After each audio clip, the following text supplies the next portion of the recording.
अस्सलाम वालेकुम स्टूडेंट्स, क्या हाल है आपका? ठीक ठाक है स्टूडेंट्स। आज हम बात करेंगे रेंज ऑफ डेटाबेस एप्लीकेशन और यूजेज ऑफ डेटाबेस एप्लीकेशंस। तो इसके जो है वो डिफरेंट तरीक़ों से पूछा जा सकता है कि आप डिफरेंट एप्लीकेशन, डिफरेंट यूजेज या डेटाबेस को जो है वो डिफरेंट फील्ड्स के अंदर जो यूज़ होता है, कैसे यूज़ होता है, कौन कौन से उसकी टाइप्स हैं। इस तरह के जो भी सवाल आएंगे उनके आंसर के लिए आप ये वाला जो है वो क्वेश्चन जो है उसके अंदर ये वाले पॉइंट्स जो हैं वो लिख सकते हैं। तो पेज नंबर है हमारे पास 14, रेंज ऑफ डेटाबेस एप्लीकेशन जो है कि आपकी डेटाबेस की एप्लीकेशन जो है वो कहाँ कहाँ हो सकती हैं। 4 टाइप्स ने बनाई हुई हैं यहाँ पे जो है: personal computer database, work group database, department database, enterprise database. यहाँ पे उसने जो है वो कुछ स्पेसिफिक टाइप्स लिखी हुई हैं। इसके अलावा भी डेटाबेस की टाइप्स हो सकती हैं और आप उनकी एग्जांपल भी दे सकते हैं अपने आंसर के अंदर जो है। लेकिन हम जो है वो ये 4 मेन टाइप्स पढ़ लेते हैं ताकि आपके पास कुछ जो है वो मवाद हो कि आप पेपर के अंदर अगर क्वेश्चन आए तो आप उसको लिख सकें। तो पहली आ जाती है फिर हमारे पास पर्सनल कंप्यूटर डेटाबेस है। इसमें पहली लाइन में ही तकरीबन डेफिनेशन लिखी हुई है, पहली 1.5 लाइन जो है: personal computer database are specially designed for single user. कि एक यूज़र के लिए अगर हम कोई डेटाबेस डिज़ाइन करते हैं, एक यूज़र की रिक्वायरमेंट को पूरा करने के लिए जो डेटाबेस डिज़ाइन की जाएगी वो आपकी पर्सनल कंप्यूटर डेटाबेस कहलाएगी। The user may be using stand alone desktop computer और लैपटॉप जो है। तो वो क्या करेगा, वो स्टैंड अलोन कंप्यूटर, यानी हमारे पास हमने टाइप्स ऑफ कंप्यूटर्स में स्टैंड अलोन कंप्यूटर्स पढ़े थे, तो वो स्टैंड अलोन कंप्यूटर या लैपटॉप यूज़ कर लेगा इस डेटाबेस को यूज़ करने के लिए जो है। तो आगे उसने जो है वो कुछ पॉइंट्स बताए हुए हैं कि आपके जो हैं वो पॉइंट्स कौन से कंसिडर किए जाएंगे जब आपने पर्सनल कंप्यूटर डेटाबेस को डिज़ाइन करना है। उससे पहले पहले पैराग्राफ के सेकंड लास्ट लाइन के अंदर लिखा हुआ है कि इस डेटाबेस में क्या हो सकता है। इस डेटाबेस में ये हो सकता है कि आपकी एक शॉप है, तो आप जो है कस्टमर्स आपके पास कुछ परचेजिंग करने के लिए आते हैं, तो आप उनका डाटा अपने पास रिकॉर्ड कर लेते हैं। जिस तरह हमारे पास जनरल स्टोर होते हैं तो वहाँ पे आप अपने कस्टमर्स का डाटा जो है वो स्टोर कर लेते हैं। तो ये जो आपके पास डेटाबेस होगी, ये पर्सनल कंप्यूटर डेटाबेस होगी आपके पास से, उसके लिए आपने कोई लैपटॉप या स्टैंड अलोन कंप्यूटर रखा हुआ है, तो उसी से आपका काम चल जाएगा। तो इसमें कुछ पॉइंट्स जो हैं जो हमने कंसिडर करने होते हैं, जो हमने याद रखने होते हैं इसको डिज़ाइन करने के लिए, वो आगे पॉइंट्स में लिखे हुए हैं। पहला ये पॉइंट है इसके अंदर: it should be purchase or developed within the organisation. यानी जब आपने पर्सनल कंप्यूटर डेटाबेस जो है डिज़ाइन करनी है, वो छोटी सी आपकी शॉप है, छोटी सी ऑर्गेनाइजेशन है, छोटा सा आपका स्टोर है, तो आपने खुद डिज़ाइन करनी है वो या उसको परचेज़ करना है। यानी आपके पास अगर स्किल है तो आप खुद डिज़ाइन कर लें, उससे आपको जो है जो बजट इसके ऊपर लगाना है उसकी बचत हो जाएगी। अगर अगर आपके पास पैसे हैं, बजट है, तो आप फिर उसको परचेज़ कर लें। तो ये आपने डिसीजन खुद लेना होता है। दूसरा पॉइंट है: it should be developed by end user और a professional in information system जो है। यानी फिर ये पॉइंट वही है कि आप खुद इसे डिज़ाइन करेंगे, यानी एंड यूज़र आप हैं या आप यूज़ कर रहे हैं तो आप खुद इसे डिज़ाइन करेंगे, या आप कोई प्रोफेशनल जो है उसको हायर करेंगे और वो जो है वो पर्सनल कंप्यूटर डेटाबेस जो है वो डिज़ाइन करेगा। तीसरा पॉइंट है: required data and the design of database जो है, कि उसके लिए डाटा हमारे पास कौन सा रिक्वायर्ड होगा, यानी आपके स्टोर के अंदर जो कस्टमर आते हैं उनका डाटा कौन कौन सा आपने स्टोर करना है, और उसके लिए डेटाबेस का डिज़ाइन जो है वो कौन सा यूज़ होगा। हमने पीछे जो है डिज़ाइन की बात की है कि डिज़ाइन किस तरह के होते हैं हमारे पास, टॉप डाउन अप्रोच है, बॉटम अप अप्रोच है, तो आप कौन सा डिज़ाइन मॉडल जो है, या उसके अलावा हमने ये देखा था कि हमारे पास जो हायरार्किकल मॉडल है, ठीक है जी, हमारे पास जो नेटवर्क मॉडल है, रिलेशनल मॉडल है, तो आपने कौन सा यूज़ करना है, तो ये पॉइंट आ जाएगा। चौथा पॉइंट है हमारे पास selection of DBMS for database applications. ये तकरीबन वही पॉइंट्स जो हमने अपने डेटाबेस डिज़ाइन प्रोसेस के अंदर जो है वो देखे थे, वही पॉइंट्स फिर यहाँ पे आ रहे हैं, क्योंकि यहाँ पे भी हम डेटाबेस डिज़ाइन करनी है या बिल्ड करनी है, तो उसके लिए पॉइंट्स तकरीबन वही होंगे। तो वो कहता है कि आप DBMS कौन सा चूज़ करेंगे, यानी जिस तरह का आपने मॉडल चूज़ किया है, जिस तरह का आपने डिज़ाइन चूज़ किया है, तो आप DBMS जो सॉफ्टवेयर होगा उसको चलाने के लिए वो भी वैसा ही चूज़ करेंगे। उससे अगला पॉइंट है हमारे पास synchronization of personal computer database with other databases जो है, कि अगर आपको ज़रूरत है कि आप अपने पर्सनल कंप्यूटर डेटाबेस की जो सारा डाटा है उसको सिंक्रोनाइज करना है, उसको अटैच करना है, लिंक करना है किसी और डेटाबेस से जो है, तो वो कैसे आप करेंगे, तो ये भी आपने सोचना होता है, इसके ऊपर भी आपने डिसीजन लेना होता है। और आखिरी पॉइंट है हमारे पास accuracy of data in personal computer database है, कि आप इसकी एक्यूरेसी को कैसे मेंटेन करेंगे, इसकी एक्यूरेसी को कैसे जो है वो आप इंश्योर करेंगे। तो ये जो सारे पॉइंट्स हैं ये आपने कंसिडर करने होते हैं जब आप एक पर्सनल कंप्यूटर डेटाबेस जो है उसको डिज़ाइन करते हैं। तो आखिरी पैराग्राफ में जो है वो हमने एक दो पॉइंट्स जो हैं जिनको हमने ज़रा देख लेना है, और वो एक दो पॉइंट्स जो हैं वो ये है। पहली लाइन में लिखा हुआ है कि personal computer database are widely used. ये बहुत ज़्यादा यूज़ होती हैं, बहुत सारी छोटी ऑर्गेनाइजेशन होती हैं, इंडिविजुअल लोग होते हैं जो इसको जो है वो डिज़ाइन करके यूज़ कर रहे होती हैं। और दूसरा इसमें जो एक इशू आता है वो आपने ज़रा देख लेना है, वो आगे ही पॉइंट में लिखा हुआ है कि इसमें एक जो इशू है वो ये है कि आप इसको फ़ौरन से क्विकली शेयर नहीं कर सकते। उसकी रीज़न ये होती है कि ये कंप्यूटर जो है आमतौर पे किसी नेटवर्क में किसी डिपार्टमेंट के साथ अटैच नहीं होते, तो आपको फिर जो है वो इसमें डाटा को शेयर करना मुश्किल हो जाता है। तो ये एक प्रॉब्लम है हमारे पास पर्सनल कंप्यूटर डेटाबेस में, जो आखिरी पैराग्राफ में लिखी हुई है। तो आपने इस तरह से जहाँ पे उसकी क्वालिटीज़ या एडवांटेजेस जो है वो आपने देखने हैं, वहाँ पे आपने ये भी देख लेना है कि उसके अंदर प्रॉब्लम जो है वो क्या आती है। सेकंड आ जाता है फिर हमारे पास वर्क ग्रुप डेटाबेस जो है। वर्क ग्रुप डेटाबेस की डेफिनेशन पहले पैराग्राफ में ही लिखी हुई है और डिटेल उसकी दूसरे पैराग्राफ में लिखी हुई है। डेफिनेशन पहले पैराग्राफ में से पढ़ लेते हैं। A work group is a team of people who work on the same project collectively. यानी कुछ लोग जो हैं वो एक प्रोजेक्ट पे मिल के काम कर रहे हों, तो वो जो डेटाबेस यूज़ करेंगे, वो जो एक ग्रुप होगा वो वर्क ग्रुप कहलाएगा।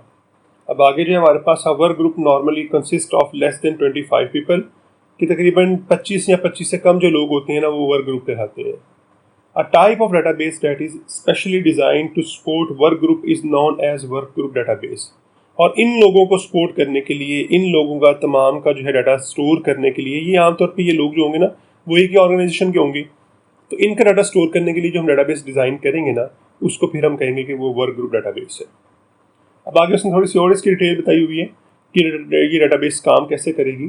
तो दूसरे पैराग्राफ में लिखा हुआ है the people in work group are connected with one another through local area network. हमने लैन पढ़ा था, तो वर्क ग्रुप के जो लोग होंगे वो लैन की मदद से, लोकल एरिया नेटवर्क की मदद से आपस में कनेक्ट होंगे। यानी एक ऑर्गेनाइजेशन के अंदर एक नेटवर्क होगा जिसे हम लोकल एरिया नेटवर्क कहते हैं, तो वो सारे लोग जो हैं वो इस नेटवर्क से जो है वो आपस में कनेक्ट होंगे। और आगे एक पॉइंट लिखा हुआ है database is stored on a central computer called server. ये डेटाबेस होगी ना, ये एक सेंट्रल कंप्यूटर के अंदर स्टोर होगी जिसको हम सर्वर बोलेंगे, और सारे लोग जो हैं वो सर्वर से कनेक्ट होकर उस डेटाबेस को एक्सेस करेंगे। पहली जो डेटाबेस होती है ना हमारे पास, वो एक पर्सनल कंप्यूटर, एक लैपटॉप के अंदर स्टोर होती है जिसको हमने किसी और से कनेक्ट भी नहीं किया होता। लेकिन ये जो हमारे पास वर्क ग्रुप डेटाबेस है, इसमें ज़ाहिर बात है ज़्यादा लोगों ने मिलकर काम करना है, तो हम डेटाबेस को किसी एक कंप्यूटर पर स्टोर कर देते हैं जिसको हम सर्वर बोलते हैं, और बाकी सारे लोग जो है ना वो लोकल एरिया नेटवर्क के ज़रिए से उस सर्वर से कनेक्ट होते हैं और वहीं से डेटाबेस एक्सेस कर रहे होते हैं और उस पर काम कर रहे होते हैं। तो इस वजह से हमारे पास ये सारा स्ट्रक्चर इस तरह से डिज़ाइन किया जाता है। जब इस तरह से डिज़ाइन करेंगे तो थर्ड पैराग्राफ में उसने फिर जो है ना वो दो इशू बताए हुए हैं। इसकी वजह से दो प्रॉब्लम आएंगी। सेकेंड लाइन में लिखा हुआ है कि हमारे पास सिक्योरिटी की प्रॉब्लम आएगी, कि इसको सिक्योर करना थोड़ा मुश्किल होगा क्योंकि एक कंप्यूटर के ऊपर डेटाबेस पड़ी हुई है और सारे लोग उसको एक्सेस कर रहे हैं। और दूसरी इसमें इंटेग्रिटी की जो है वो प्रॉब्लम्स आएंगी। इंटेग्रिटी क्या होती है? एक्यूरेसी की प्रॉब्लम आएगी, क्योंकि क्या हो सकता है कि एक ही डाटा को एक टाइम में मल्टीपल लोग जो है वो एक्सेस कर रहे होंगे, जिससे उसने यहाँ पे लिखा हुआ है अपडेट कंकरेंटली, कि डाटा को अपडेट बहुत सारे लोग इकट्ठे एक ही डाटा को कर रहे होंगे। जब एक डाटा को मल्टीपल लोग जो हैं वो मिलके अपडेट कर रहे होंगे तो किसका आंसर हमने स्टोर करना है। तो ये जो है ना, ये हमारे पास फिर जो है वो इंटेग्रिटी प्रॉब्लम जो है वो अराइज करता है। तो इसको फिर हम लॉक हमारे पास होते हैं अवेलेबल डेटाबेस के अंदर, जो है वो लॉक्स जो हैं उनकी मदद से हम इसको मैनेज करते हैं। लेकिन वो शायद हम जो है अपने कोर्स के अंदर, हमारे कोर्स के अंदर ना हो, इसके अंदर शामिल ना, और हम ना कवर करें। लेकिन आप सिर्फ समझने के लिए याद रख लें कि हम डेटाबेस को लॉक करके ना फिर ये चीज़ें सारी कंट्रोल करते हैं। जब एक ही डाटा के ऊपर मल्टीपल लोग एक्सेस कर रहे होंगे और उसको अपडेट कर रहे होंगे तो हमने उसको कैसे मैनेज करना है, ये with the help of database lock जो है हम सारा मैनेज करते हैं। इसमें हमने किन चीज़ों का ख्याल रखना होता है? Database optimisation to satisfy requirements of different members of work group, जो है कि डेटाबेस को इस तरह ऑप्टिमाइज़ किया जाए, इस तरह जो है उसको मैनेज किया जाए कि जितने भी लोग उसके ऊपर काम कर रहे हैं ना, उन सब की जो है वो रिक्वायरमेंट्स जो हैं वो पूरी हो रही हों।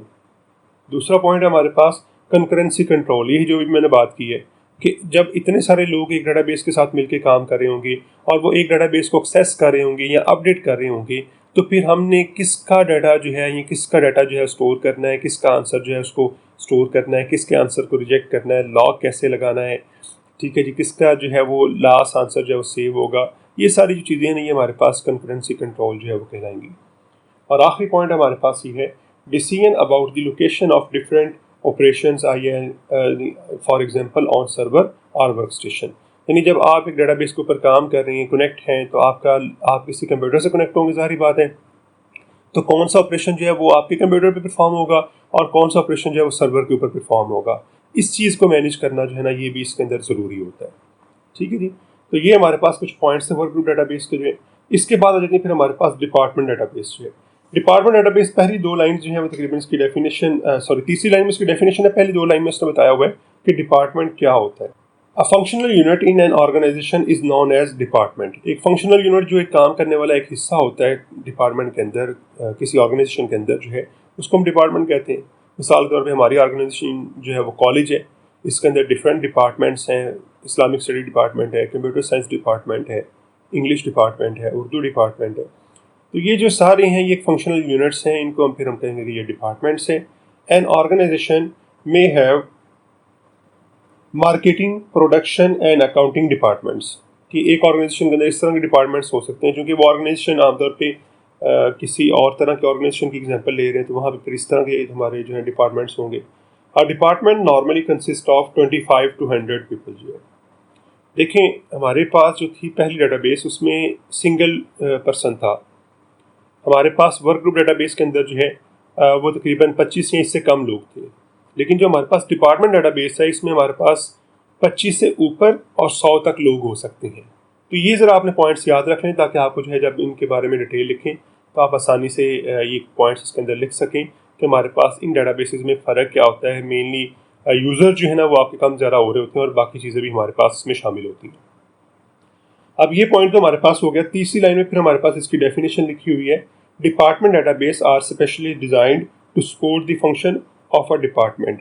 कि एक डिपार्टमेंट के लोगों को जितने भी फंक्शन की रिक्वायरमेंट होगी उसको सपोर्ट करने के लिए जो डेटाबेस डिज़ाइन की जाएगी उसको फिर हम डिपार्टमेंट डेटाबेस कहेंगे। इसमें हमने कौन से पॉइंट्स हैं वो याद रखने। पहला पॉइंट जो हमारे पास वो ये है, database design for efficient performance to handle a large number of users and transactions. कि डेटाबेस को हमने इस तरह डिज़ाइन करना है, इस तरह की डेटाबेस होनी चाहिए कि वो काफ़ी ज़्यादा यूज़र्स के फंक्शंस को, काफ़ी ज़्यादा यूज़र की रिक्वायरमेंट्स को, काफ़ी ज़्यादा यूज़र्स की ट्रांजैक्शन को जो है वो कंट्रोल कर सके। तो इस तरह की डेटाबेस जो है वो आपकी डिपार्टमेंट डेटाबेस होनी चाहिए। दूसरा पॉइंट जो इसके अंदर वो ये है, दूसरा पॉइंट इसके अंदर जो है वो ये है, proper security to protect data against unauthorised access. जो है क्या आपको सिक्योरिटी यहाँ पे इम्प्लीमेंट करनी पड़ेगी। देखिए हमने सिक्योरिटी की बात जो है अपनी वर्क ग्रुप डेटाबेस में भी की है, उसमें थोड़े लोग थे, यहाँ पे और ज़्यादा हो गए, तो यहाँ पे सिक्योरिटी के और ज़्यादा इश्यूज आएंगे, तो आपने प्रॉपरली सिक्योरिटी को मेंटेन करना है। तीसरा हमारे पास आ जाएगा database tools for complex environment. अब ज़्यादा यूजर्स हो गए हैं, यहाँ पे जो काम होंगे वो भी ज़्यादा कॉम्प्लेक्स होंगे, तो आपने उनको कैसे मैनेज करना है, उसके लिए आपको एक्स्ट्रा टूल्स चाहिए होंगे डेटाबेस के साथ जो है, तो आपने उन टूल्स को भी यहाँ पे देखना होगा। चौथा पॉइंट है हमारे पास, ensure data redundancy and consistency if data is use in different departments. जो है डेटाबेस की रिडंडेंसी यानी जिससे हमने डुप्लीकेशन पढ़ा हुआ है उसको, और उसकी कंसिस्टेंसी कि ये ना हो कि एक बंदा किसी और तरीके से डाटा स्टोर कर रहा है, दूसरा बंदा उसी डाटा को किसी और तरीके से स्टोर कर रहा है, जिसकी वजह से डाटा इनकंसिस्टेंट हो जाएगा। तो हमने इसके बारे में काफ़ी डिटेल से बात की हुई, तो इसको आपने इसमें कंट्रोल करना होता है, मैनेज करना होता है। और लास्ट पॉइंट है the need for distributed database if users are geographically away from one another. जो है अगर आपके यूज़र जो हैं वो एक ही डिपार्टमेंट से बिलोंग तो करते हैं लेकिन एक जगह पे नहीं वो जो है वो एग्जिस्ट करते, वो डिफरेंट जियोग्राफिकल लोकेशन के ऊपर जो है वो पाए जा रहे हैं, तो फिर आपको जो है अपने डिस्ट्रीब्यूटेड डेटाबेस को जो है वो यूज़ करना पड़ेगा। जिस तरह बैंक्स हैं हमारे पास, आप यूँ कह लें, या किसी भी ऑर्गेनाइजेशन का डिपार्टमेंट है, उसका एक ऑफिस जो एक शहर में है या एक शहर में ही डिफरेंट जगहों के ऊपर ऑफिस हैं, तो अब आपने उनको कैसे मैनेज करना है, इसके लिए फिर हमें डिस्ट्रीब्यूटेड डेटाबेसेस को जो है वो यूज़ करना पड़ेगा। लास्ट पॉइंट हमारे पास जो है फिर एंटरप्राइज डेटाबेस जो है। एंटरप्राइज डेटाबेस की जो है डेफिनेशन और इसकी थोड़ी डिटेल जो है पहले पैराग्राफ में सारे पॉइंट्स लिखे हुए हैं, इसको हम पढ़ लेते हैं। A type of database that is specially designed to support the functions of a whole organization or many departments of an organization is known as enterprise database। यानी मल्टीपल डिपार्टमेंट्स को या एक पूरी ऑर्गेनाइजेशन को रिक्वायरमेंट को पूरा करने के लिए डेटाबेस डिज़ाइन की गई है, उसको फिर हम कहेंगे वो एंटरप्राइज डेटाबेस है। जिस तरह हमारे पूरे कॉलेज की रिक्वायरमेंट्स को पूरा करने के लिए जो डेटाबेस डिज़ाइन की जाएगी उसको हम एंटरप्राइज डेटाबेस कहेंगे। The most important enterprise database is known as data warehouse. यहाँ तक आप इसकी डेफिनेशन कर लेंगे, यानी जो हमारे पास मोस्ट इंपॉर्टेंट डाटा टाइप है, हमारे डेटाबेस की टाइप है, उसे हम डाटा वेयर हाउस बोलते हैं। डाटा वेयर हाउस हमारे पास वैसे और कामों के लिए भी यूज़ हो सकता है, लेकिन अभी हम यहाँ पे एंटरप्राइज डेटाबेस को भी डाटा वेयर हाउस ही कह लेते हैं, क्योंकि आपकी बुक में इस तरह से ही लिखा हुआ है। आगे कुछ इसकी डिटेल दी गई हुई है। The contents of a data warehouse are arrived from many operational databases like personal computers, work group and department databases. कि ये जो डेटाबेस होती है, जिसे हम डाटा वेयर हाउस भी आमतौर पे कहते हैं, इसमें बहुत सारे डेटाबेस से डाटा आ रहा होता है। यानी पिछली जो हमने 3 टाइप्स पढ़ी हैं वो सारी इसने यहाँ पे लिखनी है कि पर्सनल डेटाबेस से डाटा आ सकता है, वर्क ग्रुप डेटाबेस में डाटा आ सकता है, और आपका जो है डिपार्टमेंट डेटाबेस में डाटा आ सकता है। तो इन सबसे जो डाटा एक जगह पे हम इकट्ठा कर रहे होते हैं, उसको फिर हम बोल लेते हैं कि वो डाटा वेयर हाउस है। इसके लिए उसने आगे एग्जाम्पल दी हुई है कि हमारे पास फर्ज कर लें, जिस तरह मैं कॉलेज की यूनिवर्सिटी की एग्जाम्पल लेके चल रहा था कि एक कॉलेज या ऑर्गेनाइजेशन या यूनिवर्सिटी है, तो उसके मल्टीपल डिपार्टमेंट्स हैं, तो उन सब डिपार्टमेंट से डाटा जो है वो आपका एक जगह पे इकट्ठा हो रहा होगा, तो उसको फिर हम कह देंगे कि वो हमारे पास जो है एंटरप्राइज डाटाबेस है। 2 पॉइंट्स इसके अंदर हमने देखने हैं, और वो ये है हमारे पास distribution of data among various locations in the corporate structure जो है, कि आपकी जो मल्टीपल लोकेशन है, आपकी ऑर्गेनाइजेशन के मल्टीपल डिपार्टमेंट्स हैं, आपने उनमें डाटाबेस को या डाटा को किस तरह से डिस्ट्रीब्यूट करना है। जिससे हमने ऊपर वाली डाटाबेस की टाइप्स में पढ़ा था कि डिस्ट्रीब्यूटेड डाटाबेस हमें चाहिए होगी। इस तरह जो लास्ट पॉइंट, दूसरा पॉइंट इसमें लिखा हुआ, वो लिखा हुआ है maintenance of standards for name, definitions and formats, कि आपने जो है वो स्टैंडर्ड्स बनाने होंगे कि हम डाटा के नेम किस तरह के यूज़ करेंगे ताकि सबको पता हो, सब उसे उसी तरह से यूज़ करें। उसकी डेफिनेशंस क्या होंगी, यानी अगर आपने एक नेम रखा है तो उसका किस तरह से उसको हम डिफ़ाइन करेंगे, और उसका फॉर्मेट क्या होगा। मिसाल के तौर पे आप स्टूडेंट्स का नाम जो है वो सेव करना चाह रहे हैं, तो हम उसके लिए क्या करेंगे, हम नेम इस तरह का रखा करेंगे हमेशा जो है STD, लाइक हम कहते हैं जी अभी स्टूडेंट का डाटा होगा तो हम STD कर देंगे। टीचर का डाटा होगा तो हम क्या कर देंगे, TEC या TEAC कर देंगे। तो हमारे पास और आगे अंडरस्कोर नेम जो है वो यूज़ कर लेंगे। तो ये जो डिफरेंट स्टैंडर्ड्स हैं ना हमारे पास, इसका भी हमने ख्याल रखना होता है कि डाटा के नेम्स किस तरह के होंगे, उसकी डेफिनेशन क्या होगी, यानी उससे हमने किस तरह से डिफ़ाइन किया होगा, और उसका फॉर्मेट किस तरह का होगा। तो ये सारी चीज़ें जो है ना वो फिर हमने अपने एंटरप्राइज डाटाबेस के अंदर जो है वो कंसिडर करनी होती हैं, और इनको देखते हुए फिर हम अपनी एंटरप्राइज डाटाबेस जो है उसको डिज़ाइन करते हैं। तो उम्मीद है आपको समझ आ गई होगी। तो बाकी डिस्कशन जो है हम अपनी नेक्स्ट वीडियो के अंदर करेंगे। तब तक के लिए अल्लाह हाफिज़।